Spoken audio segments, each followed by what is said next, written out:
Bonjour à tous, c'est Kevin pour Trading Analyse et dans cette vidéo gratuite, je vais parler, j'ai eu pas mal de réactions suite à ma vidéo gratuite de ce week-end, donc de dimanche, où je discutais en long et en large la manière dont les market makers fonctionnaient, le fait que pas mal d'algos libres de market making étaient coupés, etc.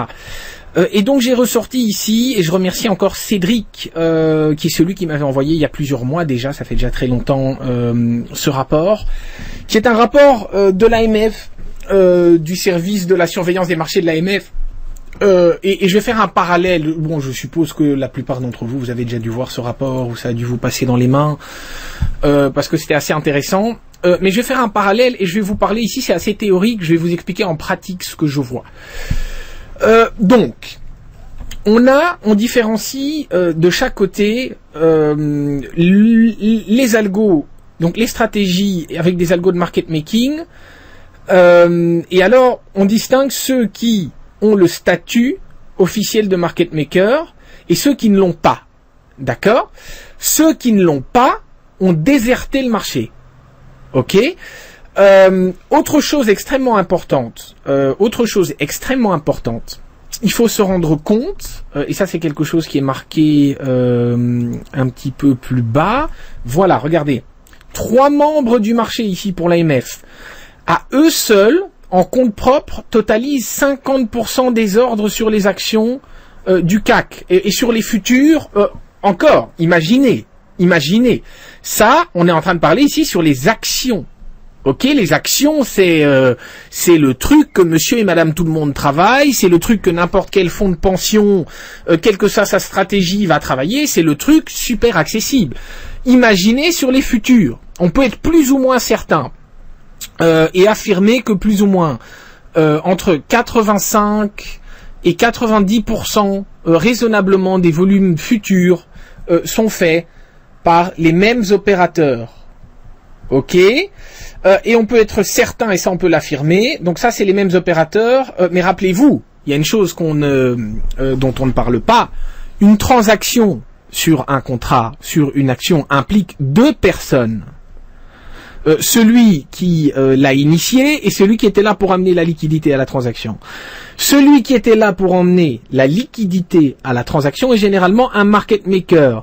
Dans la majorité des cas, il va s'agir d'un market maker avec statut. Ça peut être également quelqu'un comme moi qui fait du trading, qui peut parfois en intra faire du trading orienté market making, ou n'importe quels algos qui n'ont pas le statut, mais qui travaillent comme ça, qui n'ont pas les avantages. Je rappelle que les market makers payent pas les appels de marge, que les market makers ont accès à la totalité de la profondeur du book, que les market makers sont payés pour amener de la liquidité, que les market makers peuvent faire tout ce qu'ils veulent avec les prix quasiment, et qu'en plus ils ne doivent même pas payer les appels de marge.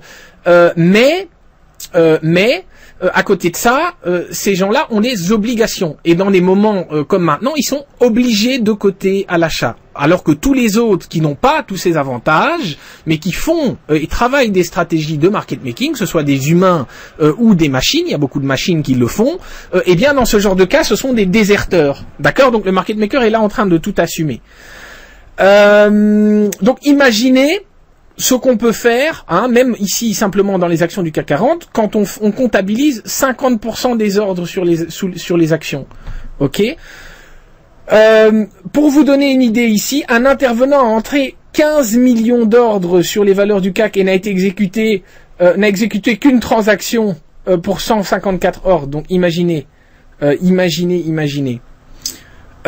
Donc, on peut en conclure, et je pense que c'était marqué, je sais pas si c'était marqué noir sur blanc, mais on peut affirmer que entre 95 à 99% des ordres dans le carnet sont faux. Ok, donc ça c'est très important. Donc ça c'est de la pub. Donc d'une part, vous avez effectivement de la manipulation. Donc de la manipulation parce que il y a un petit groupe de gens qui sont responsables pour la grande majorité des transactions et que ces gens-là vont toujours arriver, je dirais, à tirer profit du fait qu'ils peuvent faire un peu ce qu'ils veulent avec le marché. Et d'autre part, vous avez effectivement le fait que la liquidité est fausse. D'accord ? Donc l'image on a l'impression effectivement que une valeur est liquide et au moment où vous passez un ordre, et on le voit très très bien dans ces périodes, au moment où vous passez l'ordre, vous voyez qu'au fait, bien tous les contrats ont disparu. Alors, il y a autre chose ici, voilà, donc ici encore très très intéressant, c'est qu'on a, alors que le spread a visuellement été réduit, la liquidité réelle a été fortement diminuée. Et alors, la différence entre des périodes comme maintenant, et pourquoi c'est très intéressant quand on voit ce qui se passe maintenant, même s'il n'y a pas, c'est très délicat à trader avec des comptes. Quand on a un compte, je dirais inférieur à 200 000 euros, qu'on travaille un compte inférieur à 200 000 euros et qu'on veut vraiment s'amuser dans cette période-ci, c'est très très délicat. Je dirais entre 200 000 et 2-3 millions, il y a vraiment moyen de s'amuser. Pourquoi ? Parce que vous l'avez sûrement observé, en mettant simplement, je l'ai observé plusieurs fois, sans contrat. Au level 1 sur le DAX, vous pouvez faire sweeper, glisser le prix du marché facilement 30 à 60 ticks et écrémer la totalité, balayer la totalité de la liquidité. Donc c'est assez intéressant. Mais sinon, pour les gens comme moi, les gens comme vous, etc., on est dans une situation où c'est un petit peu plus délicat. Alors ici j'ai fait j'ai noté les points qui m'intéressaient. Je vous en prie, vous lirez à votre aise ce rapport. Donc la réponse elle est claire, il y a même pas un doute là-dessus. Les marchés sont manipulés par deux groupes. D'un côté, les gros players, ok, et de l'autre côté, les market makers. Ok, et ces deux groupes doivent s'entendre et se mettre autour de la table, comme je vous l'avais dit la semaine passée. Mais ici, les choses pour lesquelles on a des preuves tangibles, le market making sans statut qui existe et qui est responsable pour une bonne partie de la liquidité, qui est généralement plus agressif, le market making sans statut a disparu. Ok, maintenant il n'y a plus de market maker sans statut. Les membres en compte propre totalisent 50% des ordres sur les actions. Ils totalisent sans aucun problème plus ou moins 80 à 90% des ordres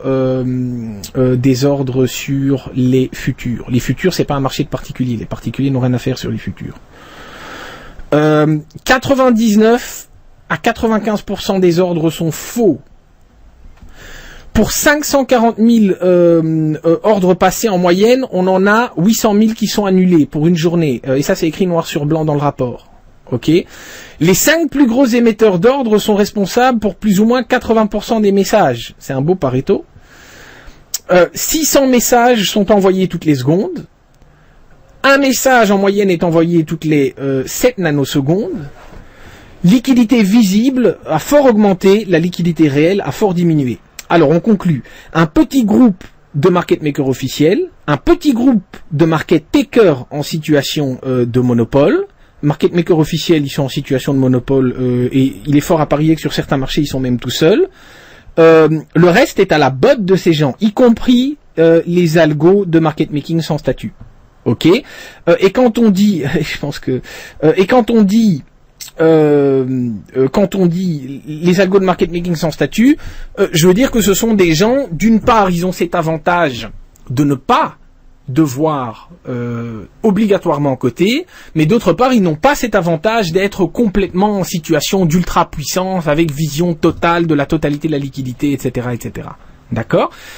Et il est fort à parier que pour le moment, et moi c'est tout à fait mon hypothèse. Donc déjà pour répondre à la question, les marchés sont clairement manipulés, ça il y a absolument aucun doute là-dessus. Et alors regardez, quand vous avez des choses comme ceci, attendez, je reprends le DAX, voilà, comme ceci sur le DAX. Pour moi, là maintenant, on est rentré dans une espèce de zone de balance. Pour moi, le market maker est en train de sweeper la totalité de ce range ici, en essayant de récupérer tout ce qu'il a perdu ici plus haut, parce que normalement c'est pas un player qui perd, ok. Et si les marchés ne sont jamais en tendance, et si les marchés sont en tendance, j'ai fait les comptes, on a fait un peu des comptes, on discutait d'arbitrage statistique avec les membres, j'ai fait un peu les comptes des ranges de la journée. On est là maintenant dans une queue de distribution par rapport à ce qui se passe au niveau des ranges. Je crois que sur le Stoxx, en 9 ans, on a eu des ranges aussi grands, je pense que c'était une affaire de 15 à 16 fois, quelque chose comme ça. Donc c'est pour ça que c'est très délicat. Et c'est pour ça que ceux qui font du trend trading, essayent de faire du trend trading, se font quasiment systématiquement ramasser sur les indices, tout simplement parce que si le marché trend, c'est que ceux qui sont dans la situation d'ultra puissance et d'ultra monopole ont perdu le contrôle. Et ça n'arrive quasiment jamais, parce que c'est grâce à ces gens-là que tout le monde peut trouver un prix à l'achat et à la vente. Ils sont là pour ça, pour emmener cette liquidité. Donc voilà, j'espère que ça aide. Je vous souhaite le meilleur. Restez patient et prudent. Faites attention et à bientôt. Bye bye.